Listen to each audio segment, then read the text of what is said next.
کیا وہ دن بھی آئے گا جب پوری دنیا ختم ہو جائے؟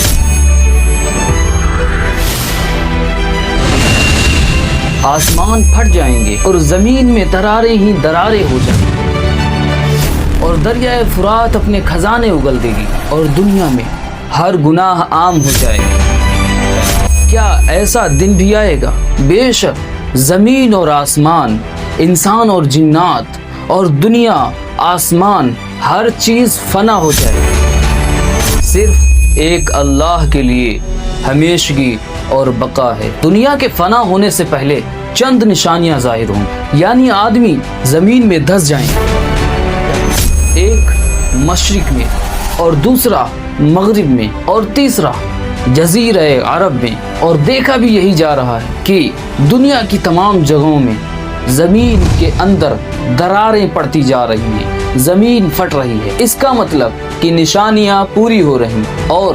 علم اٹھ جائے گا، یعنی علماء اٹھا لیے جائیں گے، جہل کی کثرت ہوگی،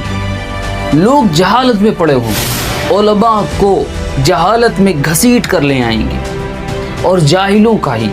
نظام اور قیادت ہوگی، اور زنا کی زیادتی ہوگی، اور اس بے حیائی سے زنا کیا جائے گا جیسے گدھے چفتی کھاتے ہیں۔ اور دنیا میں اس وقت دیکھا بھی یہی جا رہا ہے کہ چاروں طرف زنا عام ہے، کیونکہ لوگوں نے نکاح کو اتنا کٹھن کر دیا ہے، اتنا کٹھن بنا دیا ہے کہ لوگ نکاح کر ہی نہیں پا رہے، کہیں جہیز کے لیے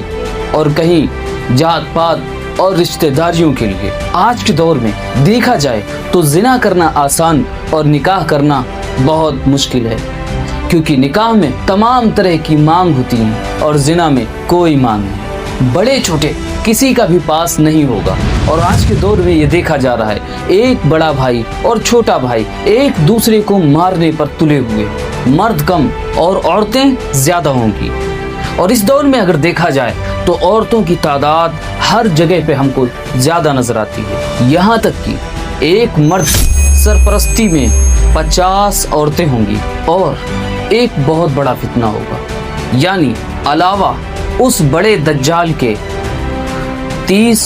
اور دجال ہوں گے کہ وہ سب دعوی نبوت کریں گے، یعنی اپنے نبی ہونے کا دعویٰ کریں گے، حالانکہ نبوت اب ختم ہو چکی ہے، اور ان میں سے کچھ گزر بھی چکے ہیں، جیسے غلام احمد قادیانی۔ ویڈیو کو مختصر کرنے کے لیے تمام نام نہیں لیے جا سکتے، اور جو باقی ہیں وہ ضرور آئیں گے۔ مال کی کثرت ہوگی